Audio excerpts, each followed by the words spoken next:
C'était il y a 10 ans, une série de soulèvements populaires éclatait dans les pays arabes au sud et à l'est de la Méditerranée, en Tunisie, en Égypte, en Libye, en Syrie ou encore au Yémen. Les manifestants envahissaient alors les rues pour demander la chute des régimes dictatoriaux ou autoritaires installés depuis des décennies. Mais aujourd'hui, les espoirs portés par ces révoltes, baptisées printemps arabe par les médias occidentaux, en référence au printemps des peuples en Europe en 1848, sont largement déchus. En Tunisie, en Libye et en Égypte notamment, les protestations ont conduit à la chute historique de leur dictateur, mais à quel prix et pour quels résultats? Pour en parler, Laurence Kahn est avec nous.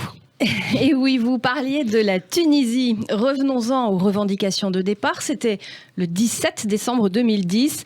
Mohamed Bouazizi, un marchand de fruits ambulants, se donnait alors la mort par le feu à Sidi Bouzid pour protester contre la saisie de sa marchandise par la police. Un traumatisme pour les Tunisiens. Des manifestations s'organisent ainsi dans plusieurs villes pour demander la dignité, dénoncer le chômage, le coût de la vie, les inégalités sociales, économiques et territoriales. Et oui, car à cette époque, en Tunisie, en 2011, le chômage était quand même de 15 à 20% et s'élevait à 30% parmi les diplômés. Le président Zine El Abidine Ben Ali, au pouvoir depuis 1987, est de son côté accusé de corruption, de népotisme et de violation des droits de l'homme. Et c'est donc dans une ambiance délétère que le 14 janvier 2011, Ben Ali fuit sa famille en Arabie Saoudite. Il y mourra d'ailleurs en 2019. Mais sa fuite a précipité le pays vers la révolution. En octobre 2011, la Tunisie élit pour la première fois librement son assemblée constituante. Mais c'est le parti islamiste Ennahda qui obtient la majorité. Malgré tout, une nouvelle constitution est bel et bien écrite. Oui, une chose positive, mais malgré les avancées institutionnelles, la crise économique serait quand même aujourd'hui plus forte qu'en 2010. Le prix, l'inflation, la dévalorisation du dinar, le taux de chômage, la gestion des déchets, le système de santé ont en effet empiré. En 10 ans, la Tunisie a eu 9 exécutifs, dont certains n'ont tenu que quelques mois, empêchant toute réforme de fond pour relancer une économie en difficulté. La vague terroriste islamiste de 2015 a également affaibli le secteur du tourisme, essentiel pour l'économie tunisienne. Selon un sondage publié à l'occasion des 10 ans de la révolte, 67% des Tunisiens estiment que la situation est plus mauvaise qu'en 2010. Et ça ne devrait pas s'arranger avec l'élection de ce nouveau président tunisien, élu il y a quelques mois. On en parlait d'ailleurs récemment avec mon invité Hassen Chalgoumi dans le Grand Entretien. Kaïs Sayed, un antisémite qui ne s'en cache pas d'ailleurs, qui souhaite criminaliser les rapports avec Israël. On aura l'occasion d'en reparler. Mais on évoque donc la Tunisie. Qu'en est-il de la Libye, qui est quand même le deuxième pays à avoir fait sa révolution? C'était effectivement en février 2011, une contestation violemment réprimée, débutée à Benghazi contre le régime du colonel Mouammar Kadhafi, au pouvoir depuis 1969. La répression fait plusieurs milliers de morts. Mouammar Kadhafi menace de traquer les rebelles, rue par rue, allée par allée, maison par maison. Une coalition emmenée par Washington, Paris et Londres lance une offensive contre le régime. Et Mouammar Kadhafi ne fera pas le poids face à la contestation. Il est assassiné le 20 octobre 2011 dans le dernier assaut contre sa région d'origine, Sirte. 3 jours plus tard, le Conseil national de transition, le fameux CNT, organe politique de la rébellion, proclame la libération totale du pays. Oui, mais comme en Tunisie, la chute de Kadhafi n'a pas forcément permis une meilleure situation. Son départ en effet précipité la Libye dans la guerre civile entre groupes rivaux et djihadistes. Depuis 2015, 2 autorités se disputent le pouvoir. Le gouvernement d'union nationale de Fez al-Sarraj, basé à Tripoli et reconnu par l'ONU, et l'armée nationale libyenne, incarnée par le maréchal Khalifa Haftar. Et plusieurs puissances étrangères sont impliquées dans le conflit. La Russie, les Émirats arabes unis et l'Arabie saoudite soutiennent l'armée nationale libyenne, la fameuse ANL, tandis que la Turquie, elle, envoie des renforts militaires auprès du GNA, le gouvernement d'union nationale. Face aux tensions, près de 800 000 Libyens ont fui à l'étranger, principalement vers la Tunisie et l'Égypte, selon des chiffres de la CIA. L'an dernier, des protestations ont éclaté contre la corruption, le coût de la vie et la défaillance des services publics. La production pétrolière, principale richesse du pays, a chuté de 90%, 100 000 barils par jour contre 1 million à la fin 2019, entraîne d'importantes importations d'essence. Et sans parler du fait que la Libye reste une vraie passoire, la destination de transit privilégiée des migrants d'Afrique de l'Est et de l'Ouest en raison de sa proximité avec l'Europe du Sud. D'ailleurs, situation catastrophique pour les migrants qui transitent vers la Libye. Un mot du Maroc à présent, Laurence. Le Maroc qui n'est pas épargné par la grogne du peuple non plus. L'année 2011 est aussi l'année du réveil pour les Marocains. Nous sommes alors le 20 février, plusieurs milliers de personnes manifestent pour des réformes constitutionnelles, un système plus juste et plus démocratique. Certes, les protestataires ne demandent pas le départ du roi Mohamed VI, mais au moins la limitation de ses pouvoirs. Face à la colère du peuple, le roi cède un peu d'espace. Et le 9 mars 2011, Mohamed VI annonce des réformes constitutionnelles et un renforcement des pouvoirs du Parlement, mais les réformes restent quand même en deçà des attentes des manifestants.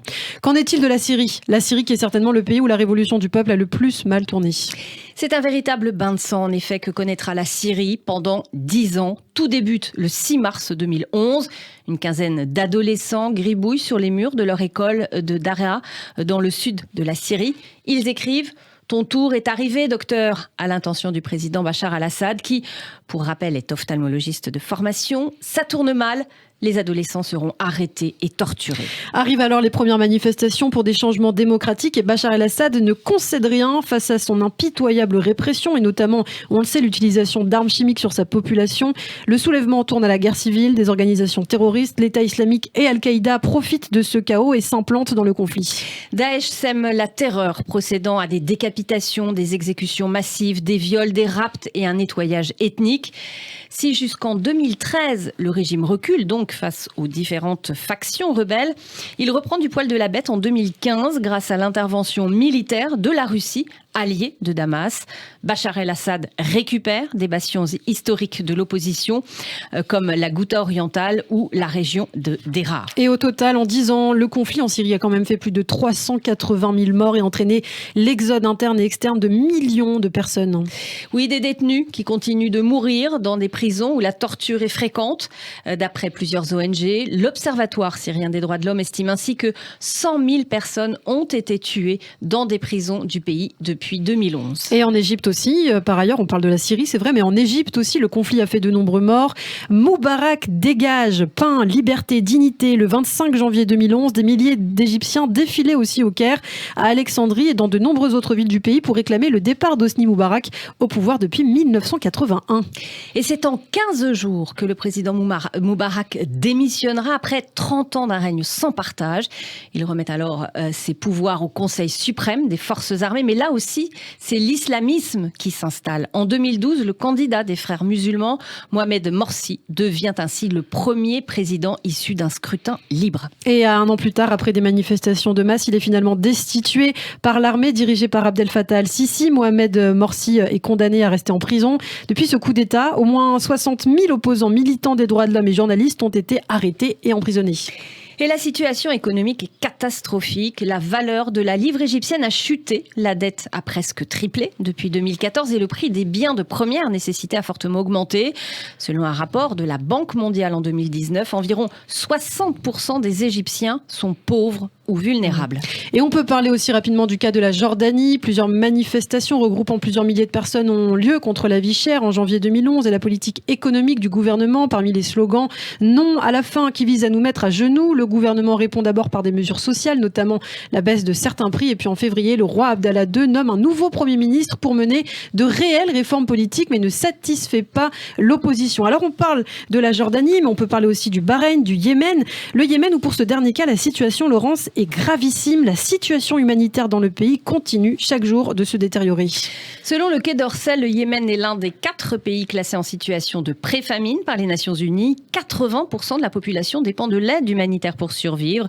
Une situation aggravée par les conséquences sanitaires, économiques et sociales de la Covid-19. Et au Yémen, le conflit a dévasté donc le système de santé qui a fait 3,3 millions de déplacés qui vivent dans des camps de fortune où prolifèrent choléra et autres maladies. D'ailleurs, des dizaines de milliers de civils ont été tués, dont des centaines d'enfants victimes de raids aériens et de bombardements. Et puis récemment, le mois dernier, le 10 janvier, le gouvernement américain a annoncé qu'il inscrirait les Houthis sur sa liste noire des groupes terroristes, une décision qui risque, selon les organisations internationales, d'aggraver la crise humanitaire au Yémen qui traverse le pays, la pire crise au monde d'après l'ONU.